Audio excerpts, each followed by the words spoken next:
Getting into space is one thing, but really exploring deep space, we're talking journeys to Mars and way beyond, that's a completely different ballgame. And it really all boils down to one thing: fuel. Today, we're going to dive into some mind-blowing new research that's using artificial intelligence to completely change how we find the rocket fuels of the future. So, to really get a grip on this challenge, you have to look at what we're using right now. For the super high-efficiency engines we need for those long-haul trips, we've got a fuel that works. But here's the problem. We're basically heading straight for a dead end. The fuel we rely on is running on borrowed time, and that's a massive roadblock for the future of space exploration. And that, right there, brings us to what scientists call the xenon problem. Honestly, it's the single biggest chemical hurdle we have to jump over if we want to make deep space travel something we can actually sustain. Okay, this really gets to the heart of it. On one hand, you've got xenon. It's our go-to, the workhorse for electric propulsion. It works like a charm. The catch? It's incredibly rare. And because of that, the price is just going through the roof. So that leads us to the challenge. How in the world do we find a replacement? We need something that's cheap, stable, and efficient. But the list of chemicals we could possibly use is, and this is a quote from the research, practically limitless.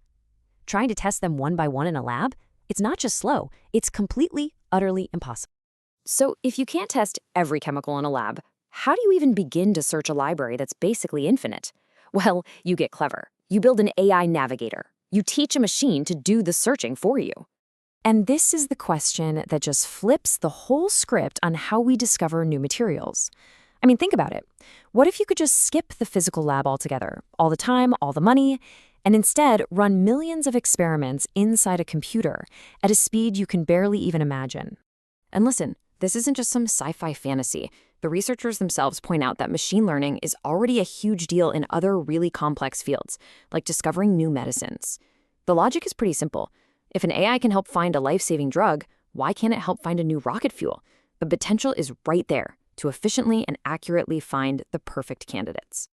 But, okay, how do you actually do that? How do you teach an AI to understand something as complicated as chemistry? Well, it all comes down to translation. You have to teach it the language. And the key to that translation is this brilliant idea called a molecular fingerprint. The best way to think about it is exactly like a QR code, but for a molecule. It takes that messy, complex 3D structure and turns it into a clean digital code, a long string of ones and zeros. Finally, something the AI can actually read and understand. And once you have that, the process is actually pretty straightforward. First, the AI reads that unique fingerprint.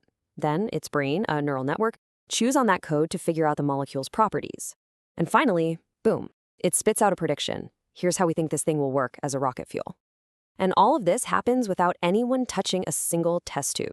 So what exactly is the AI trying to predict? Well, it's been trained to ask 3 really important questions about any potential fuel. First, how easy is it to get this thing going? That's the ionization energy. Second, how stable is it? In other words, is it going to hold together or just fall apart when you look at it funny? That's appearance energy. And finally, how does it break apart? That's the mass spectrum. And knowing the answer is absolutely critical. All right, so that's the whole theory. But the only thing that really matters is, did it work? After training the AI on a massive database of chemicals we already understand, the researchers gave it a final exam. So let's take a look at the AI's report card. And the results, they were honestly spectacular.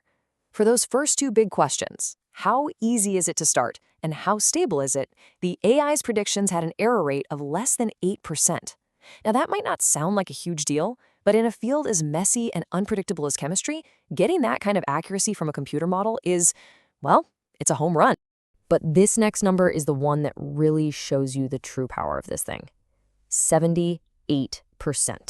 So what on earth does that mean? It means that when the AI predicted how a molecule would break apart, its answer was one of the top 10 best matches to what happens in reality 78% of the time. This thing isn't just making wild guesses. It's an incredibly powerful filter that can take that limitless list of chemicals and shrink it down to just a handful of the best ones for us to actually go and test in a real lab. And if you want to see it with your own eyes, just look at this. The blue bars there, that's the real data from experiments with a promising fuel called adamatine. And the yellow bars, that's what the AI predicted would happen, just by reading that digital fingerprint. The similarity is just stunning. For the most important parts, it's a near-perfect match. Seeing really is believing. Okay, so beyond all the impressive numbers and the cool charts, what does this actually mean for the future? Why should we care?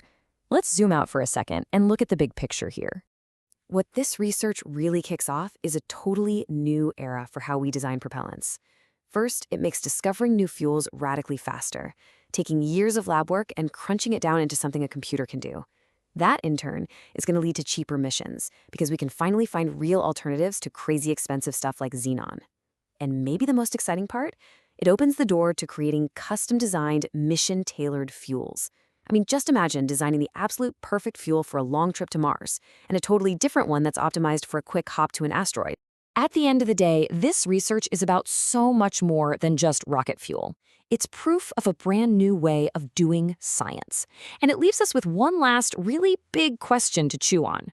We've just taught an AI to speak the language of chemistry. So what impossible problem are we going to teach it to solve next?